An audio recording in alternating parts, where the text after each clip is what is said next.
In a letter to local residents sent earlier this year, Jeff Ellis, director of Tea in the Park Music Festival, wrote, "We pledge within 2 weeks of us leaving the site, there will be nothing to indicate that we've been there at all."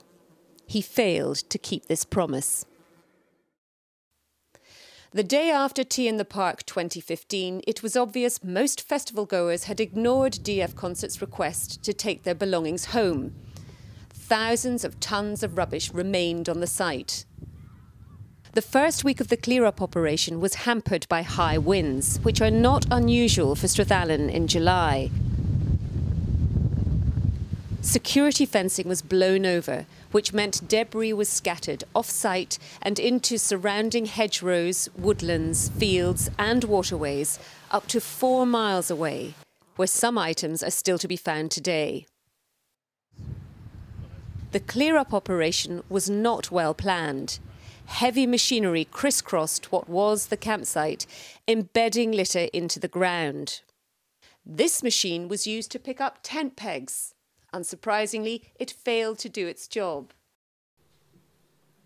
2 weeks after the event, when, according to Mr. Ellis, the site should have been returned to its original condition, the main arena was a quagmire riddled with debris. 2 months on, and Strathallan still bears the scars of the festival. At first glance, it may seem the problem could be rectified with grass seed. But sadly, this is not the case. Litter remains scattered across the land. The biggest issue is the safety of the estate's wildlife. The RSPCA receives over 7,000 calls every year about animals injured or trapped by litter. Despite its claims to the contrary, DF Concerts don't seem to be taking their responsibilities towards wildlife seriously. The weight of heavy machinery and thousands of people has led to soil compaction. Pools of stagnant water are now dotted across the site. Because it can't drain away, rainwater now runs freely into the waterways, taking contaminants with it. Plant life in the river, which should be green, now looks dead.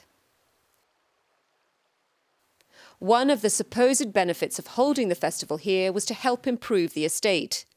Litter and pollution aside, there are other issues still to be addressed.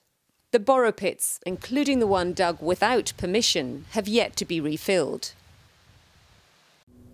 Where new fencing was erected, the old fence still remains, in some cases with its barbed wire hidden from sight.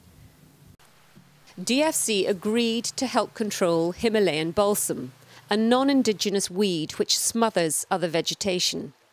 Now is the time to cut it before it goes to seed, but these plants remain untouched. Is this really what the estate owners had in mind when they signed up to Tea in the Park? Does Mr. Ellis genuinely believe he has left the estate as he found it? Strathallan is now a broken landscape, the result of broken promises.